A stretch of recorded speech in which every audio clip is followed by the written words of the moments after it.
আসলাম। আসলে হঠাৎ করে আসা আর হঠাৎ করে দেখা হওয়া একটা আলাদা ব্যাপার, একটা আলাদা আনন্দ কাজ করে। বাবুর জন্যই আসা।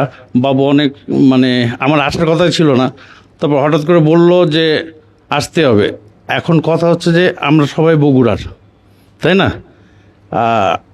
সাংবাদিক ভাই আর মিডিয়ার লোক কিংবা সেলিব্রিটি এরা একই সূত্রে কথা, রাইট?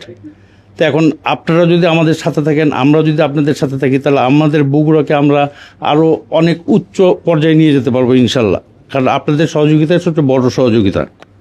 যাই হোক, আজকে এখানে যার জন্য আসা, লিওনেল মেসির আজকে জন্মদিন, মানে ভূমিষ্ঠ দিবস।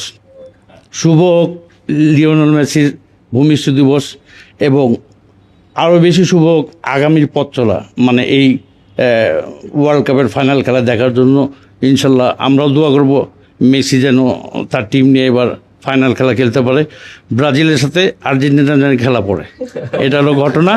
কারণ এই এই ওয়ার্ল্ড কাপের দুইটাই টিম যেটা আলোচনায় থাকে সবসময়, আর্জেন্টিনা আর ব্রাজিল। এর থেকে আরও অনেক ভালো টিম আছে, কিন্তু আলোচনায় সবসময় থাকে আর্জেন্টিনা আর ব্রাজিল। যেরকম হচ্ছে যে আবাহনী আর মোহামেডানের আগে যেরকম খেলা হতো, মানে সব টিম খেলাতে, কিন্তু আবাহনী মোহামেডান ফাইনাল আছে।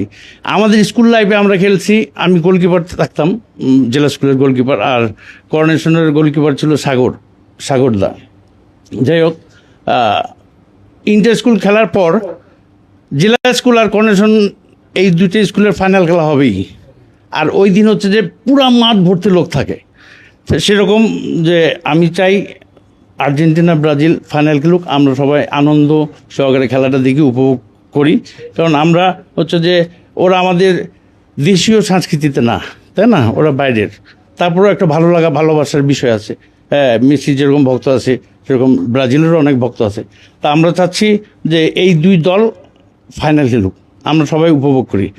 আর আরেকটা কথা হচ্ছে যে আলাল তো আমাদের একদম ছোটোবেলার, মানে, আর বাবু আমার খুব কাছের। যাই হোক, আমরা সবাই চেষ্টা করবো সবাই ভালো থাকি ইনশাল্লাহ, ভালো থাকার চেষ্টা করি, নিজে ভালো থাকি, পাশের লোককে ভালো রাখার চেষ্টা করি। Thank you very much. আবার দেখা হবে কোনো একদিন, কোনো এক সন্ধ্যা আবার। Thank you very much. চেষ্টা করব ওকে একটা জায়গায় নিয়ে আসার ইনশাল্লাহ, আপনারা যদি আপনার সাথে থাকেন। কারণ আপনারা জানেন, বাস্তব সত্যি কথা, সাকিব এখন সুপারস্টার। এক সুপারস্টার দিয়ে ইন্ডাস্ট্রি চলে না, আরেকটা সুপারস্টার তৈরি করতে হয়। তা আমরা টার্গেট নিয়েছি বগুড়ার থেকে আমাদের এই ছোটো ভাই ইনশাল্লাহ নেক্সট সুপারস্টার হবে সাকিবের পরে। আপনারা দোয়া করবেন, আপনারা সাথে থাকবেন।